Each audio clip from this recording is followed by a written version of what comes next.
tax receipts double the next year. I mean, they know you cut taxes, more money comes in. They want them high to control people.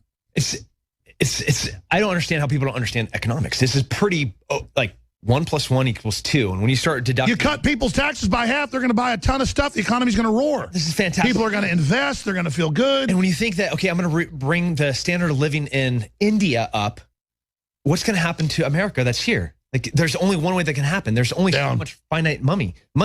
Like, ours will decrease. Exactly. And that's the standard global line. And you're right. The truth is, the way they set it up, it doesn't even get real money to the Indians. In many cases, they get poorer, but their elite get richer. And everyone here gets poorer. Well, that's what Ross Perot famously said. He said, look, I played the clip. He goes, they're paid on average $42 in Canada, factory worker. We're paid on average about $25. Now, 2 years ago, they got rid of their tariffs, and they opened it up, and now they've dropped down to about $25. Within 2 years of us with Mexico, we average paid about $2 an hour, factory worker. We're going to be down to about $10. It happened. That was a pretty good impression as well. But, I mean, it's just, this guy made like $10 billion on his own. He knows what he's talking about. Ross Perot said, I manufacture stuff. I'm going to have to move to Mexico. And pretty soon, even though we're $10 an hour, they'll pay him $5 an hour now in Mexico. It went up some. You can't compete. Everything's going to Mexico. And is Mexico better off now, Tim? They absolutely are. Yeah. Other than the huge drug war that's going on. But, yeah, some of the factory works, some of their elites are better off. Well, look, I'm here asking the questions. I don't want to get into too much inside baseball, but big UFC announcements are coming in the next month or so. Yeah, we can't talk about it. So all we can say is I got something great coming. I'm not going to talk about it. I'm like, shh. Don't tell anybody. Dana White here? No, Dana White will kick my butt. I won't even tell you because... Yeah. He hadn't told me. No, but let's just say this. A little bird was going to tell me, and I said, don't tell me. I'm a good boy. Thank you. Tim, if you don't know this, I'm somebody that keeps secrets really good in this job. I mean, it's not like your job, but you got to keep secrets absolutely or you get killed. Go to jail. No, that's not necessarily the case because apparently you can have your own email server and then share circuits. I'm glad you brought up Hillary. General Petraeus. I didn't bring up. I was just talking about private email servers that. But I mean, General Petraeus had like 3 pieces of paper that was his job in his desk, and he got indicted and had to plead guilty. But Hillary got caught lying with thousands of things. New foreign governments were on there. The word is she was putting it on there, letting it get stolen with plausible deniability. They would then put millions in her deal. That's criminal. Why is that person doing this not in jail? Why has not Trump attacked her? I mean, it's black and white to me, okay? Like, you did something wrong, you broke policy and broke the law, and now you're running for president. How can you not say, this is wrong? You cannot do this. You have to. Well, I'll say this. If someone saying Delta Force gave out information like Hillary does, they would get life in prison probably. Yeah. Or have to fall on your own sword, just like, and then you're dead. No, we don't really kill ourselves. But yeah, I would go, it would be a court martial. I would go to jail and I would never see the light of day again, I don't think. Seriously.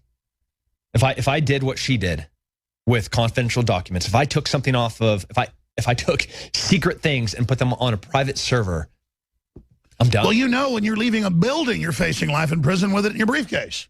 Yeah. The laws are very, very clear. The policies are very, very clear. They're black and white. There's no confusion. There's no, I don't know if I'm allowed to do this. You know exactly what you're allowed to do. And in fairness to Trump, he has said, hey, Bill Clinton's been connected to rape. Hey, Vince Foster murder. He has talked about some of the email. But what he does is when they attack him, he triples down. And I agree with you. I think he ought to just great guns, annihilate her now. He already surged ahead of her in polls as soon as he took the gloves off. And I happen to know Roger Stone, Stone doesn't like to brag, but just like quiet professionals don't. But, he's been, Trump is now in the Stone zone to a great extent, and you're seeing the results. Roger Stone is super smart.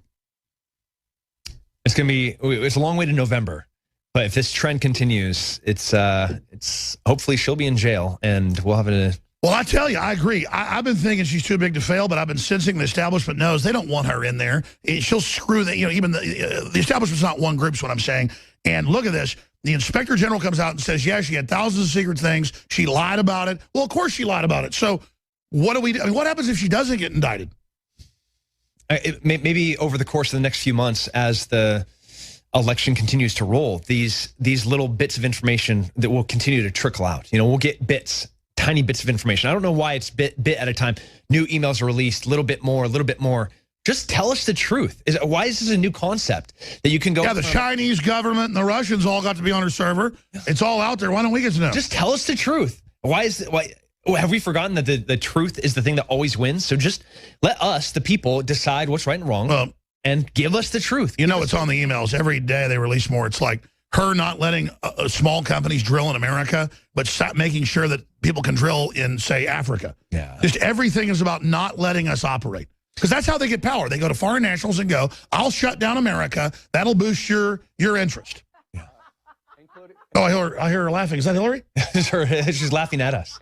Including FBI officials looking into whether national security was compromised because, including FBI officials looking into whether national security was compromised because. How can you laugh? By the way, rewind that. She's worse than the Joker. I mean, that's worse than a Batman movie, the way she's acting, because she's just sitting there. That's real, laughing at him when he brings stuff up. Can we play that again? You violated laws. Including FBI officials looking into whether national security was compromised because, including the contempt FBI that you have to have. Well, Brian Williams lost his job because he was stolen glory, claimed he was in a helicopter that got shot down. She did the same thing, said they got shot up on the ground with sniper fire. Wasn't true. When she was going to Kosovo. Yeah. Isn't that what she said? Yeah. It's weird. I just landed in Kosovo last week into Pristina, beautiful place. I was greeted with a warm latte and a whole bunch of beautiful guys and girls that were like dancing and cheering. And that's Kosovo. So, yeah, she's a liar. Oh, it's on tape the time she landed. And it was kids giving her stuff. It was families. It was dancers, like you said. It's a beautiful place. But the fact that you could just say, like, oh, I was under sniper fire when I was there, but now I'm running for president? The truth is gone. The truth is irrelevant. All that matters is she's got all these zombies that are going to vote for her just because she's a woman. In your gut, do you think Trump's going to win, or do you think she'll steal it? Or I don't see a way that she can win. I don't understand. She does have a sense of just about to fall. She does. The only thing that scares me about her is she will say anything to anyone to gain their approval and ultimately their vote. She'll lie. She'll cheat. She'll steal. She'll do anything. She'll lie to the families of dead Americans that died in Benghazi so she can get your vote. I'm going to skip this break because this is so important. This final segment here with Tim Kennedy. Tim, Benghazi, you know, I've had some of these guys on, and they're just such amazing people. And they're there going, no, we were on the phone. We were ordered by the CIA to stand down. And they said that came from the State Department. They deny there's even a stand down. Of course there was a stand down. I mean, that just shows how crazy they are. Yeah. Was Benghazi the straw that broke the camel's back? I mean, there were so many straws up to that point, you know, but for me, that's my community. Those are my brothers. Those are my brothers and sisters. Those were my friends on planes that were sitting there pleading, imploring, and begging, send us. We are 20 minutes away. I can be there in 20 minutes and we can save everyone. Just send us. And they sat on planes on a runway that weren't allowed to take off. Those are my friends. Instead, people died. Americans died. Let me ask you this without getting into too much force structure stuff, but it's pretty well known. There were multiple drones above. That's declassified. 13 hours total, eight hours or so, correct me if I'm wrong, of real stand down when they could have been there in an hour and a half. And so how many hundreds or thousands of people were in those ships, in the bases in Italy, or on the planes loaded who knew what went on? I mean, that's the thing. They for whatever reason, they wanted Stevens dead and those weapons transferred. And they did it over 13 hours, 8 hours of a firefight. I mean, how did they think that wouldn't... I mean, that's just naked in front of the entire military community. I mean, that was really a bad move. Yeah. So we know what 10 guys did there. 10 guys pushed off hundreds, maybe almost 1,000 coordinated terrorists that had a plan about what to do. Now, if we had introduced 10, 20, 30 more guys... that we could have wiped out everyone from the country. Every single bad dude there would be dead. But instead, we're just trying to survive. Everyone would have died had it not been for the 10 special operation contractors that were there.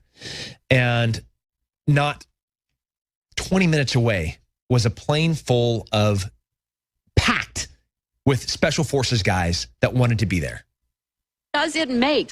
What difference at this point does it make? I mean, we're really going to be led by this little thug witch? Yeah. What difference does it make? The truth always makes a difference. So I'd said an hour and a half because I'd been in the news from Italy, but I had been told by others that it was 20 to 30 minutes away. That probably means what, in country or how? I mean, Yeah, in country and at the border. Egypt? We had an entire company of light infantry guys on a plane ready to be there. But wow, what would they have done to those guys? I mean, if 10 guys stopped, low estimates 500, maybe 1,000, wave after wave, hundreds of dead bodies at the hospital. If 10 guys could stop or hold back for 8.5 hours, 500 guys conservatively, what would that whole group have done? They could have wiped off the entire terrorist element from that country. Because Benghazi was the main invasion point at that time. Yeah, absolutely. You take the leash off of, a group of guys like that, and you say, all those guys are bad, go get them. It's not like, oh, what do we do? No, we know exactly what to do. We bury them. And it would have been done in hours, if not days. What is the difference between, let's say fighting even Cuban troops? I've talked to a lot of special ops guys that fought them and fighting others. I mean, a lot of these Muslims are crazy fighters. They'll blow themselves up. And so you got to have courage to fight them. But is it wrong to say statistically, though, that you see numbers of 10 special ops guys taking out 500, say, Russian fighters? No, that'd be a different. So what's the difference? What is it? Just the training.